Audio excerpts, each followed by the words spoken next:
doctora Dayana Valentín García y la doctora Eliana Berrido García. En esta sesión tendremos en una sola exponencia una presentación científica a cargo de tres investigadores clínicos, los doctores anteriormente mencionados. El doctor Eldon García es médico familiar e investigador clínico y, con mucho respeto, parte de mi formación académica secundaria.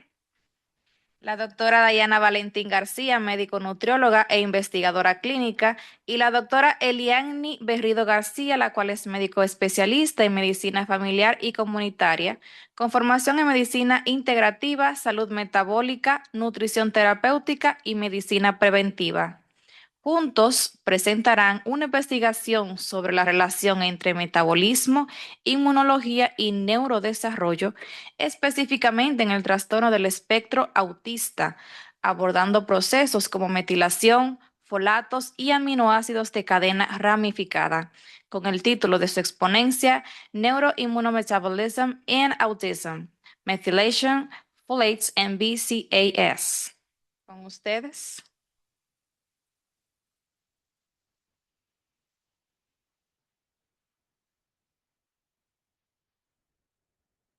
Gracias.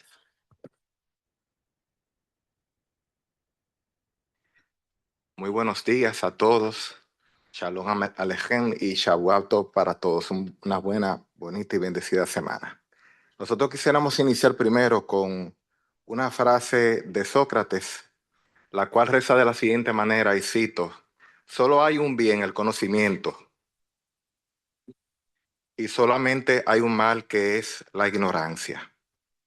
También quiero compartir otra frase célebre de un científico de la era media, que fue Galileo Galilei, y Galileo Galilei decía que las cosas son más fácil de entender luego que se descubren, pero el punto es descubrirlas. En el día de hoy nosotros vamos a hablar sobre un tema muy serio, sobre un tema muy delicado y al mismo tiempo también un tema controversial, que es el autismo. Y un tema donde nosotros vamos a hablar con mucha responsabilidad, vamos a hablar con mucha seriedad, con mucho respeto, más porque yo soy parte del espectro autista, yo soy grado 1, eh, me diagnosticaron con 9 años de edad, eh, y fueron muchas las barreras que yo tuve que romper. Y vamos a hablar muy seriamente sobre este caso. Quiero enviar un saludo a la comunidad autista, a los padres que están enfrentando muy duro este problema. Y nosotros queremos, más que un problema, presentar una solución. Y vamos a hablar seriamente sobre lo que es la parte biológica, la parte bioquímica del autismo, más allá de lo que es el eje, solamente en la parte, ¿cómo se denomina él y esa parte? Solamente la parte donde se trata en la parte psicológica y en la parte del comportamiento del paciente, de la persona con autismo. Pero el autismo es más allá, va más por encima. Parte conductual, hay Conductual. un carácter que es inmunológico, que es un carácter que es biológico. El microbioma está altamente integrado en esto y que el impacto de él mismo repercute en lo que es la vida de familia, en el entorno en sí, no solamente el individuo, sino también la familia que lo conforman. Bien. Hay una frase que le voy a permitir a la doctora, ya que ella va a iniciar, que forma parte importante y esencial e integral de nuestra ponencia. Adelante, Eli.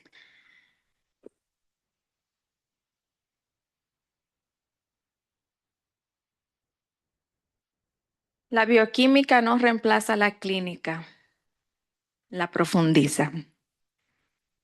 Esto es vital entenderlo antes de comenzar a ver los detalles, porque en el espectro autista, el aislar el individuo en solamente la parte conductual es limitarlo.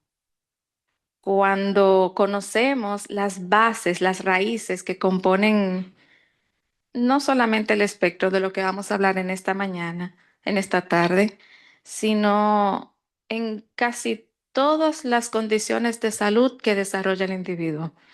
Estuve muy maravillada escuchando al profesor Víctor con esto. Hago mucha empatía con cómo explicó los procesos, porque es así. Cuando conocemos la base bioquímica de todas las afecciones, entendemos cuáles son las consecuencias, síntomas o signos que pueden manifestar los individuos. Así que por eso hoy vamos a tener en cuenta de que el TEA es una frontera que está siendo redefinida en la medicina eh, familiar, porque somos lo que ejercemos ahora, pero también en la bioquímica clínica. Por años hemos estado mirando el autismo exclusivamente a través del cristal de la conducta, pero hoy le vamos a invitar a todos a que la mirada podamos bajarla, mirar que no solamente está en el cerebro, sino mirar hacia el intestino, el metabolismo. Así que este objetivo es presentar una hipótesis de optimización. Tenemos nomenclaturas que la vamos a utilizar un poquito, pero lo que queremos hablar es de una hipótesis clínica que tenemos que mencionar. Es que al reducir la inflamación sistémica y optimizar tanto los sustratos como los cofactores, se favorece la comunicación neuronal y la calidad de vida del individuo. Así que cuando estamos hablando de este aspecto, cabe destacar algo muy importante, que son estos procesos que ocurren en el estado tan dinámico que convergen en el TEA: la metilación, los folatos y los aminoácidos. El propósito de todo esto es que lo que estamos comiendo llegue al cerebro, técnicamente. Lo que estamos comiendo que llegue al cerebro, pero cuando estas avenidas, que son diferentes, como la metilación, los folatos, los aminoácidos, tienen que llegar, hay calles que están mal puestas o hay obstáculos. Entonces, cuando esto ocurre, pues vemos manifestaciones. La metilación es un proceso bioquímico que es esencial en la regulación de las funciones del cerebro, enciende y apaga cosas en el cerebro. Así que tanto los folatos como los aminoácidos lo que hacen es poder crear las condiciones para que exista una buena conexión neuronal y sináptica. Cuando falla la metilación, cuando los folatos y los aminoácidos no pueden llegar atravesando la barrera hepatocefálica, entonces vamos a ver diferentes cosas.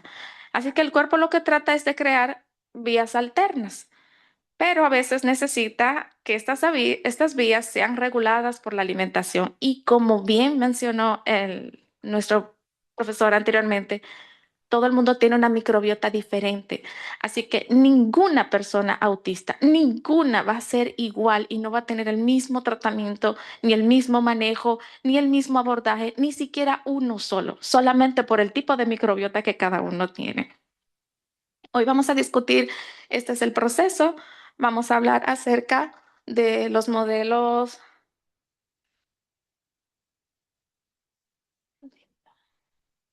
de integración, los folatos, la metilación, cómo esto van a atravesar en el proceso que utilizan esto para poder llegar hasta el cerebro, los aminoácidos principales y cuáles son los requeridos para poder llegar al cerebro y crear las condiciones para que haya esta conexión, donde el más importante en los aminoácidos está la conversión de la metionina por medio del glutatión, que es el antioxidante principal para que puedan formarse esas conexiones o que haya buena sinapsis, y que cuando una de estas dos están bloqueadas, simplemente, pues el cerebro no tiene de dónde agarrar, como decimos allá, no tiene cómo poder ser diferente. Entonces, los modelos integrales que estamos hablando desde esta mañana son eje intestino, inmunidad y metabolismo. Dentro de tanto tecnicismo, la pregunta sería, ¿pero qué es lo que pasa?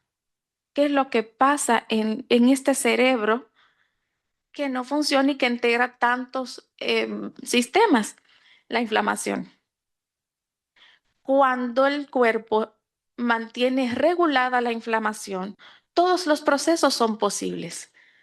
La digestión requiere un proceso de metabolismo. Hay producción de calor, hay sustratos, hay enzimas, cuando ésta está desregularizada, simplemente el cuerpo dice, oye, ¿qué pasó? Hay un tapón o hubo un accidente, se cayó el puente. Cuando los procesos inflamatorios comienzan a acrecentar, entonces estos se ven entorpecidos. Por eso estamos observando, no estamos diciendo, lo vamos a dejar claro, no estamos negando el componente neuroconductual del TEA. Lo que estamos es ampliándolo. El cerebro recibe señales constantes del intestino, del sistema inmune, pero también del estado redox celular. Entonces, un sistema inmunológico o un sistema inmune entérico que actúa como una aduana de nuestro cuerpo, que sabe qué pasa y qué no pasa, pues ahí es donde llega el concepto. Si como mucho de esto, me voy a inflamar. Si como poquito de lo otro, también me voy a inflamar por deficiencia. Entonces, encontrar esa homeostasis en una microbiota muy particular es lo que hace tan complejo, pero también tan hermoso la individualidad de cada persona. Y ver que encima de esto, en la parte que tiene que ver con la neurocognición, que estos cambios hacen que las personas tengan alteraciones sensoriales mucho más amplificadas de lo que deberían de estar, que pensar que un niño o una persona con TEA es capaz de estar escuchando este micrófono mientras percibe la luz, mientras escucha el aire y también el que está murmurando por allá y los pasos que se da todo al mismo tiempo en la cabeza sin poder filtrar nada y que todo esto está basado en un proceso inmunológico por inflamación o porque hay deficiencias o excesos de muchos microelementos que hacen este caos en el cerebro de la persona con TEA. Y eso es algo sumamente interesante. Y que cuando estamos mencionando estos procesos, sí existen vías bioquímicamente hablando que se pueden regularizar, porque podemos ver resultados de cambios cuando esto se hace, pero no es tan fácil. La verdad, no es nada fácil porque cada microbiota es diferente y la tolerancia y la sensibilidad a muchos de estos microelementos, aunque sean naturales, no es posible en todo el mundo. Así que aquí lo básico es que la metilación es un proceso de transferencia de grupos metilos. ¿Qué significa esto?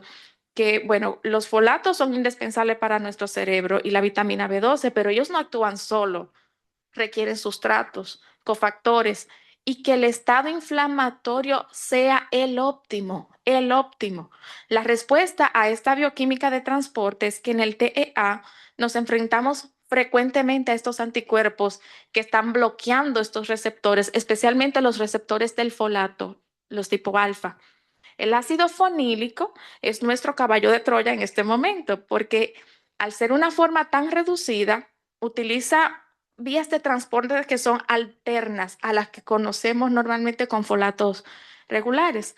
Esto es para asegurar que el cerebro reciba el combustible que necesita, que sea necesario, que es basado en la S-adenosilmetionina, una palabra muy complicada, el donador universal de los metilos, y esto es lo que permite la mielinización y la reparación del sistema nervioso del cerebro, y esto hace que tenga un desarrollo normal. Como se bloquean em, estos receptores, pues obviamente por eso es que se nota el fallo acá. La suplementación entonces con esto debería de reparar esta vía, pero de una manera alterna. Así que por eso hemos visto que muchas personas, muchos profesionales de la salud han utilizado el ácido folínico como uno de los tantos suplementos que puede darle la oportunidad al cerebro de tener una vía alterna de cómo mantener esta regulación. No es el único, también tenemos lo que son los vitaminas B6, B12, el magnesio, pero todos ellos al final lo que buscan es una vía alterna de poder mantener el sistema inmunológico modulado para que haya una buena mielinización y conexión del sistema nervioso. Así que aquí podemos decir que el ácido folílico es una estrategia para apoyar esta ruta. Así que hablemos con precisión. ¿Por qué no usamos simplemente el ácido fólico? Sería la pregunta. Porque está Muy ahí. buena pregunta. Ok, entonces la respuesta es la bioquímica del transporte. Hay el receptor que se está, no sé, tengo la boquita. Ok, no tengo el puntero. Bien, entonces lo que estamos haciendo es que el ácido fonílico, como es uno de la forma que está. Ok,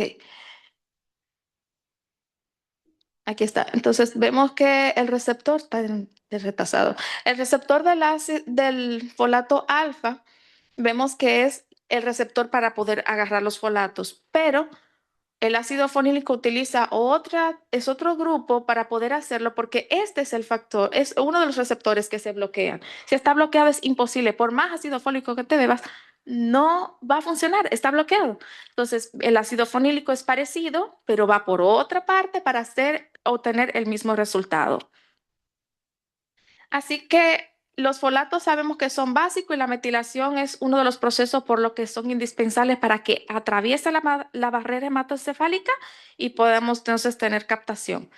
Otras de las vías que utilizamos o de los elementos requeridos son los aminoácidos, especialmente los esenciales.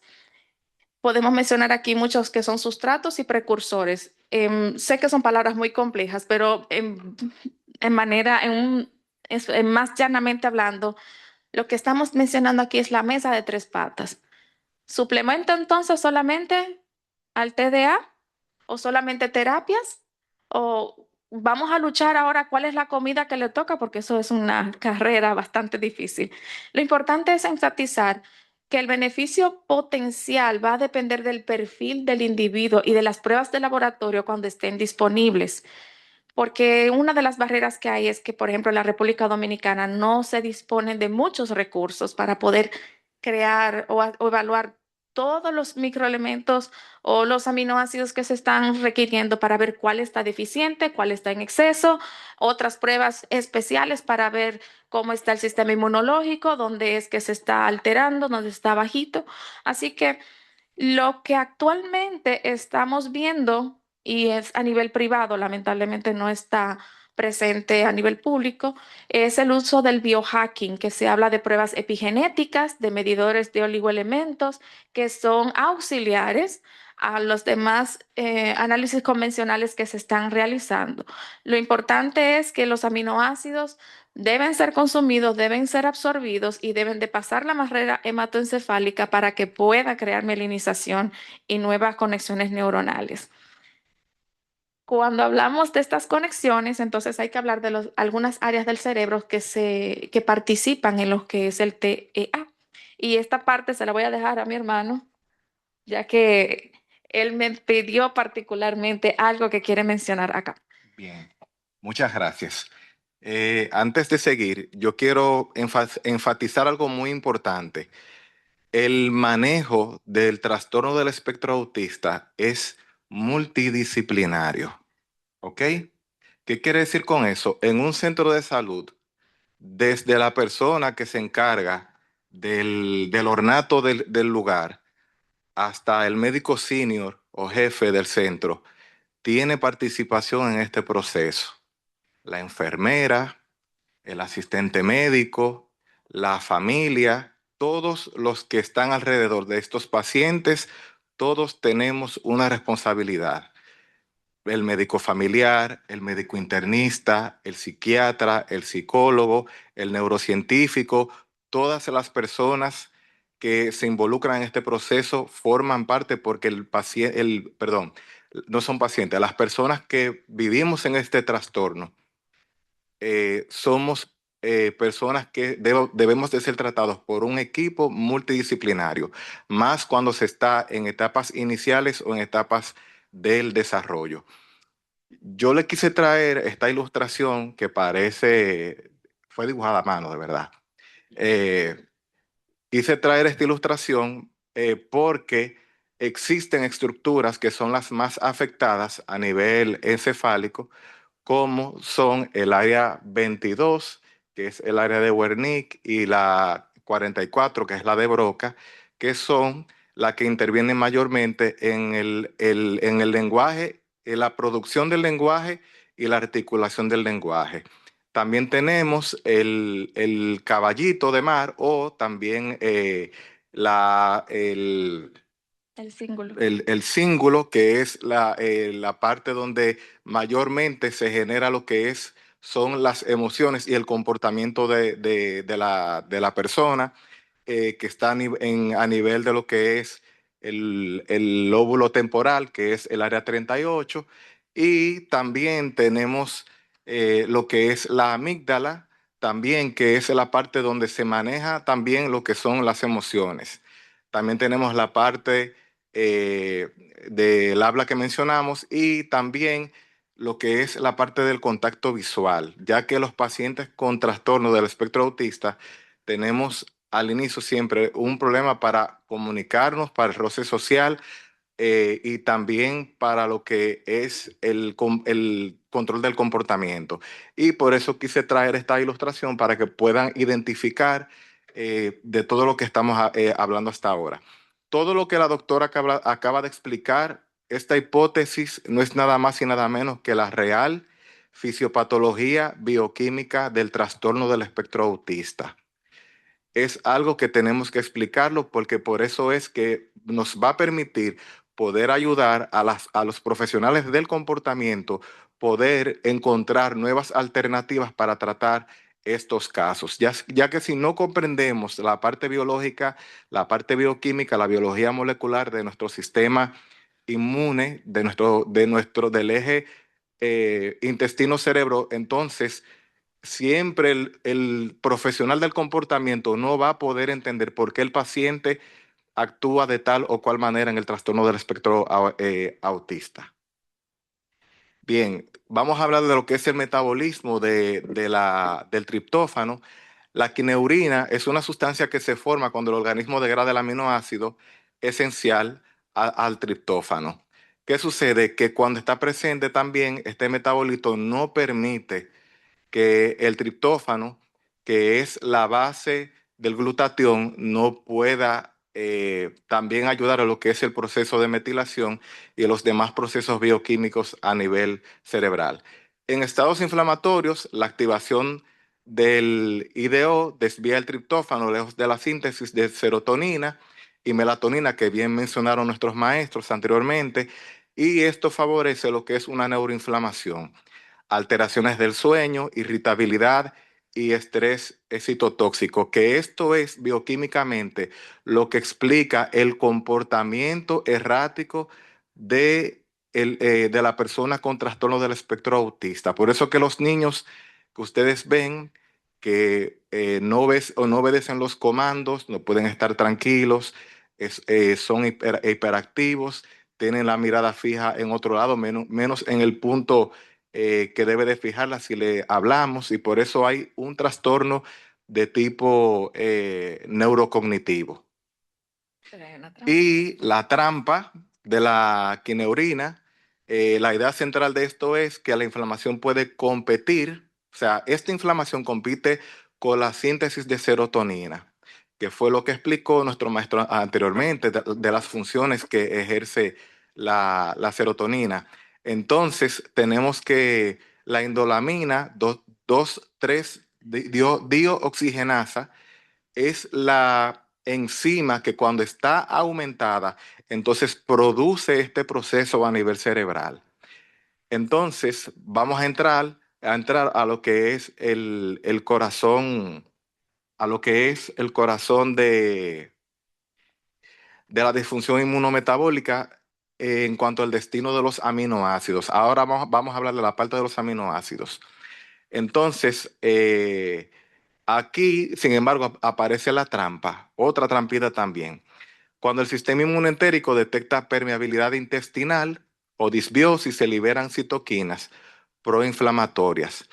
Y unas de las citoquinas que aparecen, o varias de las citoquinas, son el interferón gamma alfa, que es prácticamente el principal factor inflamatorio que interviene en este proceso. O sea, una persona con trastorno del espectro autista tiene un problema muy serio en cuanto a lo que es el mecanismo inflamatorio, que bien explicaron los maestros anteriores, que parece que nos conectamos por telepatía para ponernos de acuerdo. Vamos a hablar en este sentido de una neurotoxicidad. La persona con trastorno del espectro autista tiene una neurotoxicidad. y esta vía produce un componente que es el ácido quinolónico, que es un agonista de los receptores de NMDA que causa excitotoxicidad neuronal. No es más que el N-metil de aspartato. Es un tipo de receptor de glutamato relacionado con la excitabilidad neuronal, plasticidad sináptica y neurotoxicidad cuando se sobreactiva. Por eso es que el autista es hiperactivo en ciertos momentos, y cuando hay algo que no le cuadra o no es como entiende que debe de ser, se irrita y se altera, y por eso tiene un comportamiento errático. Por eso es que la inflamación intestinal está convirtiendo un aminoácido que es esencial como si fuera una toxina cerebral. Entonces, ahí es donde vienen los cambios Exactamente. en los niños. Entonces, Se le ajá. pide entonces que a un niño que preste atención, se le da conducta, se le da terapia, que no responde, que no avanza, pero es cómo va a avanzar si todavía tiene un aminoácido que está funcionando como un tóxico. Entonces, mientras se lo está ingiriendo, aunque le demos terapias, conductas, no puede responder, porque bioquímicamente no puede responder. Entonces, eso es lo que nosotros queremos básicamente explicar en el día de hoy. Entonces, nosotros tenemos aquí lo que es el transportador LAT1, que es importante conocerlo porque es una puerta de acceso única a lo que es el metabolismo a nivel cerebral. Los aminoácidos de cadena ramificada, que son la leucina, isoleucina, valina, compiten por este mismo transportador con los precursores de los neurotransmisores. En el trastorno del espectro autista observamos lo que es frecuentemente desbalances en los niveles de estos aminoácidos y metabolismo energético, señalizando el mTOR y balance de aminoácidos en el sistema nervioso. Si no logramos un balance de aminoácidos de precisión, el cerebro puede quedar con deficiencia de los ladrillos básicos para su arquitectura. Los ladrillos básicos son estos aminoácidos de cadena ramificada, porque son bases proteicas, y las proteínas básicamente son la estructura de todo el cuerpo humano, y más en este caso a nivel cerebral. Entonces, nuestra intervención. Sí, sí. Nuestra intervención con suplementación de aminoácidos libres busca estabilizar esta competencia, asegurando que el cerebro reciba que por fisiología necesita para la plasticidad sináptica y de la señalización por la vía mTOR. Entonces, Continúa, bien, dale. entonces para que esto se logre hay que hacer una transsulfuración y glutatión. ¿Qué es esto? Pues convertir lo que se requiere ayudándose con el glutatión, que es el principal antioxidante del cerebro, para que esto pueda permitirnos que estos niveles de neurotoxicidad pues sean corregidos. Porque esto es vital en los niños con TEA, porque es una ruta de fábrica principal, el glutatión, el antioxidante maestro del cuerpo. En el autismo, el cerebro suele estar bajo un ataque constante de radicales libres y de neuroinflamación. Cuando aseguramos estos niveles, pues lo que estamos haciendo es neutralizando esa inflamación y permite que las mitocondrias neuronales, que son las centrales eléctricas de la sinapsis, funcionen. Entonces crea vías alternas de conexión. Ahí sí se puede tomar terapia porque vamos a reeducar el cerebro para que pueda aprender cosas, pero por las vías que no son convencionales. Por eso mencionamos así brevemente de que el glutatión es el escudo para poder frenar este proceso inflamatorio que ocurre a nivel intestinal y que se refleja en el cerebro. Bien, en cuanto a la barrera hematoencefálica, la mielina y la plasticidad es un aislante por excelencia, y permite que la información viaje de manera necesaria para el lenguaje y la respuesta social. Mayormente el problema en el TEA es la sinapsis, más que cualquier otra cosa. Y la producción de mielina depende de la metilación. Si no hay metilación, no hay mielina, no hay plasticidad, y por eso entonces viene el trastorno del espectro autista.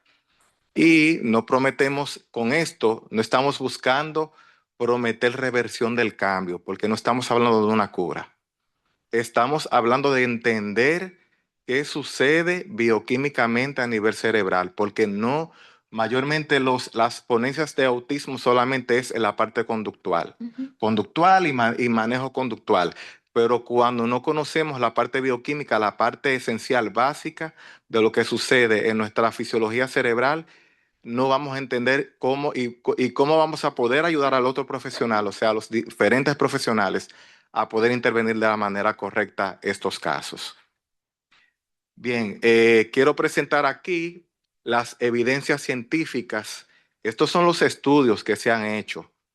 O sea, el paciente con autismo sí puede ser tratado con folatos y con aminoácidos de cadena ramificada. No cura, ¿ok? No cura, pero sí mejora la situación en cuanto al neurodesarrollo, porque lo que se hace en este caso es provocar una modificación a nivel de la bioquímica cerebral y mejorar. Por eso, el TDA no debe abordarse como un fenómeno exclusivamente conductual. Tenemos que buscar el eje inmunometabólico que merece evaluación. Folatos, metilación, aminoácidos y reducción oxidación forman una red de bioquímica que influye sinapsis, en mielina y neuroinflamación. Y la intervención debe ser personalizada, individualizada, medible, segura y completamente a las terapias conductuales, educativas y familiares, pero sobre todo multidisciplinaria. Es con eso lo que queremos decir, que al tratar o mejorar la digestión y la metilación, estamos dándole al sistema nervioso central la libertad de que pueda desarrollarse.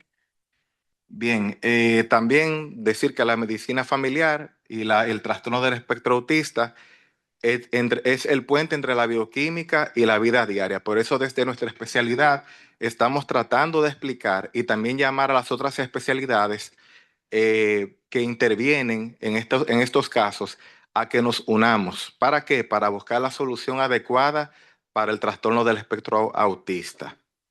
Y queremos, sí, adelante. Estas son las referencias del cual nosotros basamos nuestra ponencia. Y también quiero, antes de finalizar, darle la siguiente, es hablar sobre el caso del doctor Ernesto Fadul y Fadul, médico de Santiago.